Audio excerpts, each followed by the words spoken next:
Olá, você está comigo no canal Maior é que Serve, porque estamos aqui para servir.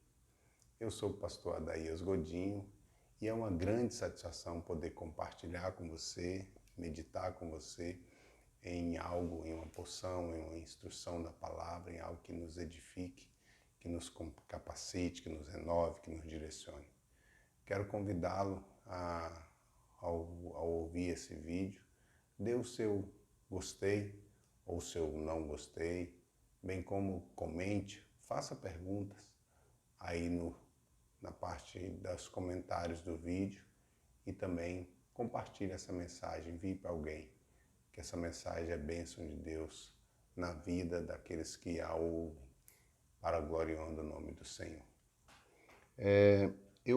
Essa semana de ontem para hoje, uma palavra que ouvimos na igreja e também hoje uma pergunta que recebi de uma pessoa que quero compartilhar um pouco com você brevemente, só uma pincelada, né, sobre um tema que é fundamental para nossas vidas, que é a grande esperança do cristão.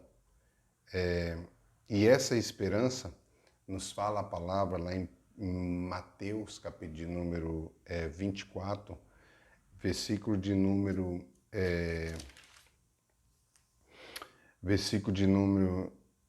9.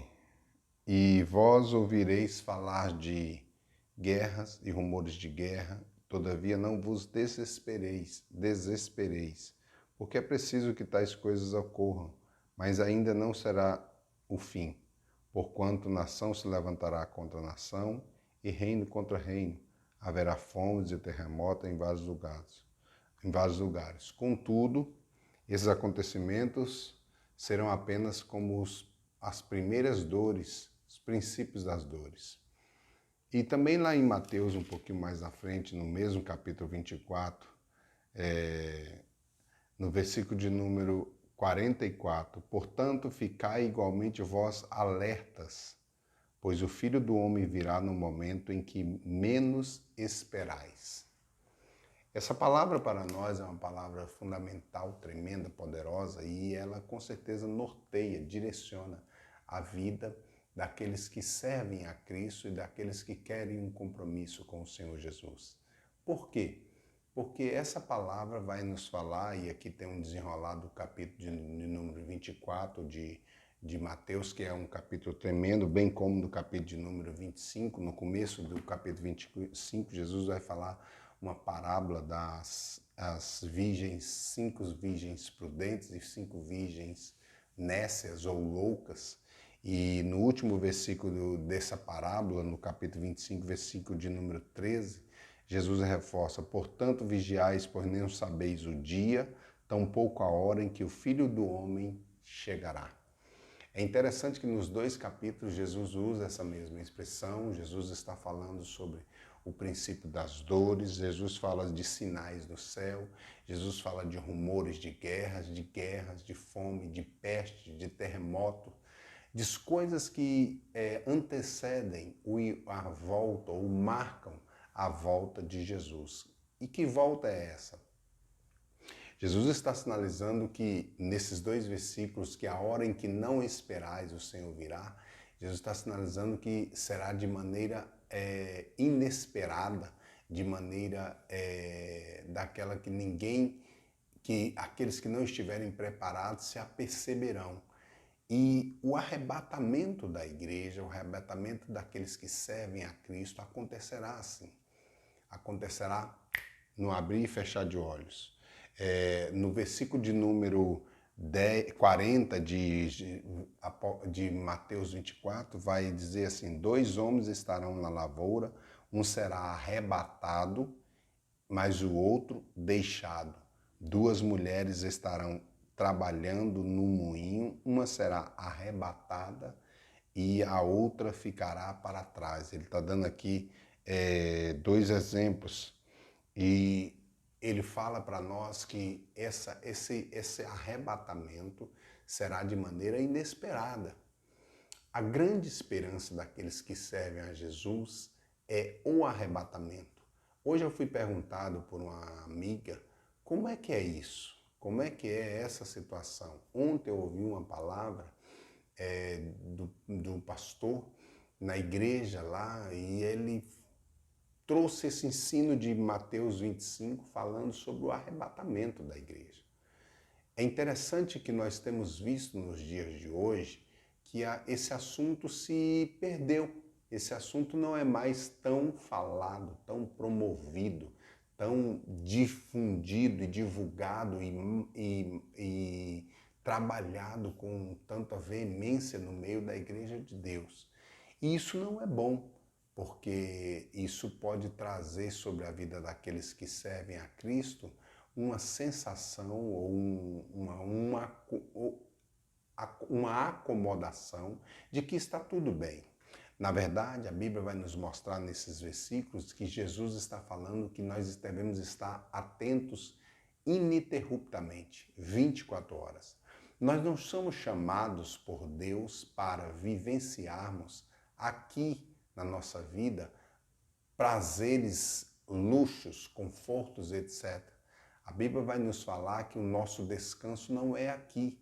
A Bíblia vai nos falar, na pessoa de Jesus, que nós devemos ajuntar tesouros no céu, onde a ferrugem não corrói, onde os ladrões não minam. É lá que nós devemos juntar os tesouros, porque onde estiver o vosso tesouro, aí estará também o vosso coração. E é interessante porque nós temos vivido tempos em que temos ouvido falar de guerra, nós temos ouvido falar de rumores de guerra, o mundo passou por um período de peste, de bombardeio de um vírus que ceifou milhões de vidas ao redor do mundo. Nós temos passado por situações de mentiras, de enganos, de situações que vêm desvirtuar a vontade de Deus na vida das pessoas ou a verdade de Deus sobre a vida das pessoas e feito-as viverem de forma como que se não tivesse nada para ser prestado conta amanhã. Nós nos apresentaremos diante de Deus para prestação de conta, mas a igreja do Senhor Jesus, a igreja invisível, o corpo que não dá para ser notado, mas está ali, e é essa igreja que ele está se referindo, essa palavra, nós devemos estar atentos porque Jesus arrebatará essa igreja, arrebatará a sua noiva. No capítulo 25 de Mateus, ele está falando sobre a parábola das virgens. Ele vai chegar de uma maneira inesperada. E essa chegada de Jesus, só aqueles que estiverem com suas lâmpadas acesas e com azeite, ou seja, na unção, na vida de santidade. A palavra fala para nós em Hebreus: segui a paz com todos e a santificação, sem a qual ninguém verá o Senhor. Nós precisamos caminhar nisso.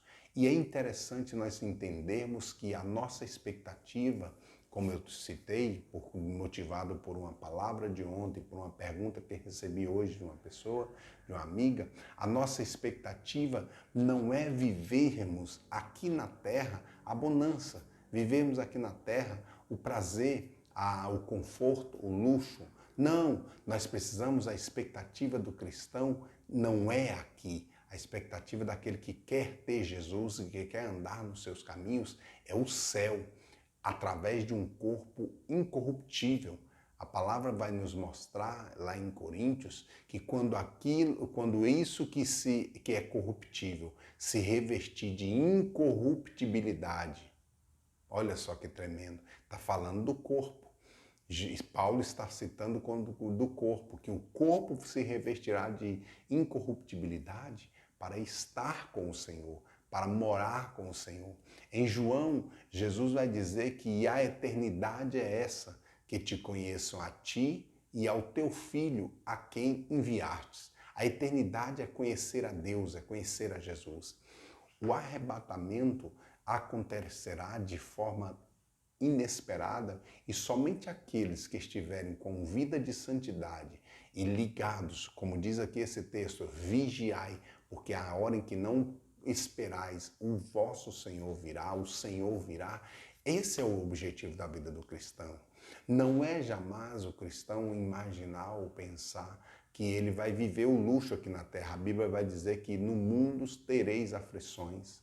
A Bíblia vai dizer que o mundo jaz no maligno. Essa palavra vai nos mostrar no capítulo de número 24, no versículo de número 36, 37 e 38, melhor dizendo. Por como aconteceu nos dias de Noé, assim também se dará por ocasião da chegada do Filho do Homem. Porque nos dias que antecederam ao dilúvio, o povo levava a vida comendo e bebendo, casando-se e oferecendo-se em matrimônio, até o dia que Noé entrou na arca, e as pessoas nem notaram, até que chegou o dilúvio e levou a todos. Assim ocorrerá na vinda do Filho do Homem. O assim ocorrerá é dessa questão de inesperados. Inesperada, melhor dizendo. Não é dilúvio, porque Deus lá no dilúvio prometeu que não destruiria mais a terra com o dilúvio. Mas Ele está falando para nós aqui que acontecerá algo tremendo na face da terra, que é o arrebatamento. O arrebatamento é da igreja viva de Deus. A igreja é o corpo invisível. E esse corpo será glorificado, esse corpo será transformado para estar para sempre com o Senhor e no abrir e fechar de olhos. A palavra nos mostra isso, que como é relâmpago do que sai do Oriente e se mostra no Ocidente, assim há de ser a vinda do Filho do Homem. Nós precisamos estar preparados não para viver o conforto da terra, mas sim para viver a eternidade de glória nos céus. Eu quero discorrer com você, possivelmente nos próximos dias, nas próximas ministrações dessa palavra, sobre esse tema, sobre os sinais, sobre o arrebatamento, sobre a volta de Cristo. Porque o nosso intuito aqui é ser claro e despertar em você a verdade que o leva a acreditar e a esperar com fé e com confiança e alegria o retorno de Jesus. O retorno para levar a sua igreja de forma, através do arrebatamento, para ter a sua vida transformada, curada, liberta e edificada no Senhor. Deus em Cristo Jesus possa nos dar graça nisso. Que o Senhor possa direcionar os nossos corações. Que as nossas vidas estejam prontas, preparadas para encontrar com Jesus nos ares, para encontrar em corpo incorruptível, para sermos arrebatados por Ele, através da pessoa do Espírito. Após o arrebatamento, se estará livre essa terra para que se venha a manifestação do anticristo. E aí virá, por consequência, a grande tribulação. E após a grande tribulação, aqueles que passarem pela grande tribulação, que pagarão com a própria vida a salvação, aí eles poderão entrar diante de Deus e viverem a nova Jerusalém que desce do céu gloriosa e formosa. Então nós queremos compartilhar com você e pedimos que você tire as suas dúvidas, fale uma mensagem, faça perguntas e nós queremos estar respondendo, pesquisando nesses dias, ministrando ao seu coração em nome de Jesus. Querido Deus eterno Pai, que a vida dos nossos irmãos, nossos amigos, sejam guardadas irrepreensíveis para a vinda do Senhor, para a glória do teu santo nome. Deus em Cristo, Jesus te abençoe, te prospere, te guarde, te faça crescer em tudo e dê sobre a sua vida a graça, o favor e a paz dele, hoje e para todo sempre. Em nome de Jesus, um grande abraço, um beijo no seu coração, em o nome de Jesus. Deus te abençoe.